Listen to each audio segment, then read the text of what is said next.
Odin, the king of Asgard, was plagued by nightmares. Three fearsome figures haunted his dreams: a massive twisting shadow, a shambling, rotting corpse. Worst of all, a monstrous beast with a deadly bite. Night after night, the creatures besieged the king. And although their actual forms were unknown to him, he could tell they were related to Asgard's most persistent problem, Loki. Despite having settled down with his wife and sons, Loki had been sneaking off to visit the giantess 𝐂𝐨𝐽. And when the king learned this affair had produced 3 children, he was filled with unease. Odin summoned Thor and Tyr, 2 of his bravest warriors, to travel to Jotunheim to capture Loki's secret children. Upon arriving at 𝐂𝐨𝐽's home, Loki's first child, a serpent named 𝐂𝐽𝐿, immediately accosted the pair. The god of thunder dodged the snake's venom and swiftly bound him to a pine tree. The second child, Hel, appeared as a glowing young woman from the right and a mouldering corpse from the left. Her flesh flaked onto the ground as she silently submitted to her captors. Finally, the third child leaped at Tyr.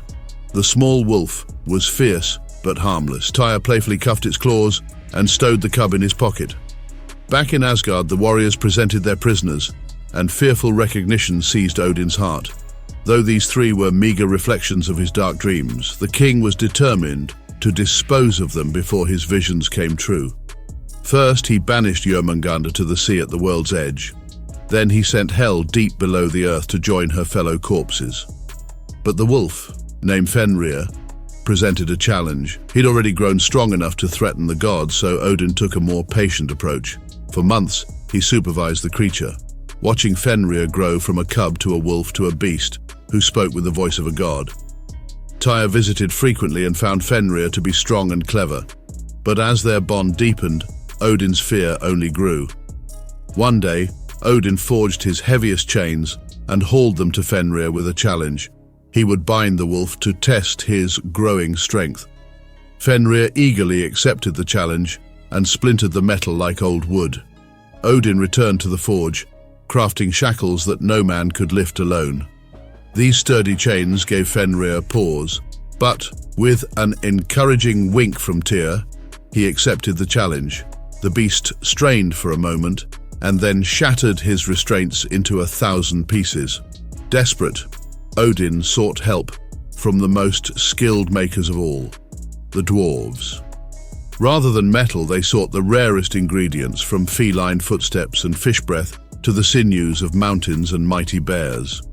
With these, the dwarves crafted 𝐂𝐽𝐿, an unbreakable chain in the guise of fine thread. When Odin challenged Fenrir a 3rd time, the wolf laughed. But as he examined the thread more closely, Fenrir sensed Odin's trickery and began to feel some fear himself. Fenrir struck a deal. He would accept the challenge, but only if a god kept their hand in his mouth throughout. With a heavy heart, Tyr volunteered. The gods bound the wolf, and as he strained, 𝐂𝐽𝐿 only grew tighter. Fenrir felt the agony of betrayal, not only from Odin, but from his reluctant friend. With a howl of fury, he bit through Tyr's wrist and vowed to destroy Odin for tricking him. Watching his nightmare come to life, Odin thrust Tyr's blade between Fenrir's jaws, releasing a torrent of saliva that became a furious river. While the beast was not dead, he was bound, and Odin celebrated his victory over fate. But in truth, his actions had only sealed his doom. Beneath the waves, 𝐂𝐽𝐿 grew to encircle the world. He rose to rule the dead as queen of the underworld. And daily, Fenrir strained more against his chains, inching ever closer to his bloody revenge.